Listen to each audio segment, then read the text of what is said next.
ভাবলাম নতুন একটা ব্লগ তৈরি করি। তো এখানে বাদাম, কাজু এগুলো সব ভেজানো আছে। এগুলো দিয়ে আমরা নতুন জিনিস বানাবো। এদিকে দুধ গরম করতে দিয়েছি গ্যাসে, আর এটা একটু ধুয়ে নেব। বাদামগুলো ছাড়িয়ে নেব। দুধটা উতলে গেছে, এবারে আমরা তাতে লেবু চিপে দেব। ছানা বানাবো, কারণ আজকে আমরা ছানার ডালনা বানাচ্ছি। তো আমি বাদামের খোসাগুলো ছাড়িয়ে নিয়েছি। এই মাছের রেসিপিটা আমি পরে দেবো, কিন্তু আগে ছানার রেসিপিটা দেব।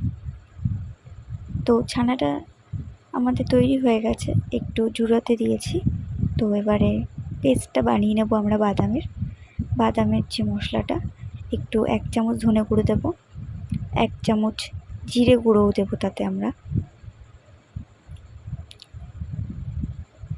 আর 2টো কাঁচা লঙ্কা দেব, পরিমাণ মতো একটু জল দেব, আর তাতে একটা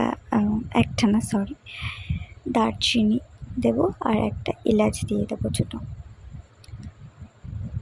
আর এই যে হলো আমাদের পেস্ট তৈরি। আমার একটু অসুবিধা হচ্ছিলো ক্যামেরাটা ধরতে, যেহেতু নতুন ব্লগ করছি, আর বলতে গেলে আমি প্রথম, এটা ফার্স্ট ব্লগ, তো আবার রান্নার আমার।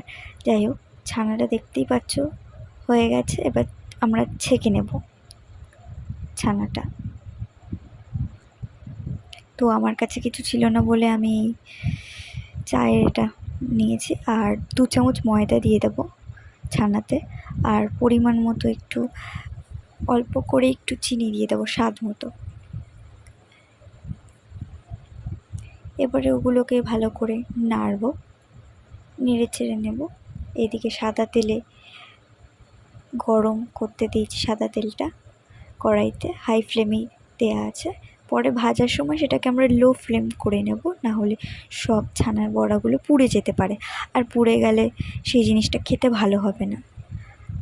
আর কেউই চায় না কোনো পোড়া জিনিস খেতে, ভালো লাগে কোনো পোড়া জিনিস খেতে।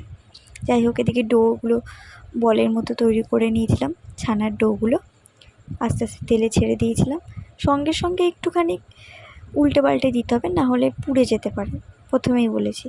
তো সেটাই করছিলাম। এবার ভালো করে লাল লাল করে ভেজে নেব বড়াগুলো।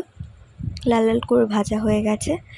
এবার আমরা একটা পাত্রে তুলে নেব, মানে একটা থালা বা পাত্রে, যে কোনো জিনিসে তোমরা তুলে নিতে পারো।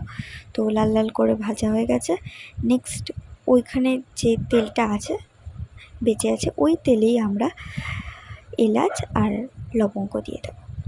দেওয়ার পরে আমরা একটু খুন্তি দিয়ে নাড়তে থাকবো। নাড়াচাড়ার পরে যে ব্যাটারটা আমরা তৈরি করেছিলাম সেই ব্যাটারটা দিয়ে দেব তেলে। এবার ব্যাটারটা যখন আমরা দিয়ে দিলাম তেলে, তো এবারে পুড়ে যাবে স্বাভাবিক। তো তার আগে আমরা একটু 2 চামচ হলুদ দিয়ে দেব। তো আমরা ভালো করে নেড়ে নিচ্ছি। নেড়ে নেওয়ার পরে এবার 2 চামচ হলুদ, নুন এগুলো দিতে হবে। তা 2 চামচ হলুদ দিয়ে দেবো ছোটো চামচের। আর এবারে আমরা একটু নেড়ে নিতে হবে, নাহলে পুড়ে যাবে কিন্তু এই ব্যাটারটা। তো আমার একটু ভুল হয়ে গেছিলো, নাড়ছিলাম না। তো সাইড দিয়ে মা নুন দিয়ে দিয়েছিল। তার সাথে একটু চিনিও আমরা পরিমাণ মতো নেব, স্বাদ মতো চিনি দিয়ে দিলে ব্যাপারটা ভালো লাগবে। তো আমি নাড়ছিলাম, পাশ দিয়ে মা চিনি দিয়ে দিয়েছিল। তো দেখতেই পাচ্ছ আমি নাড়তে নাড়তে কতটা লেগে গেছিলো তলায়, যেহেতু প্রথম দিকে একটু নাড়া হয়নি বলে। তো তোমরা সেই কাজটা করো না, প্রথম থেকে একটু নাড়তে থেকো।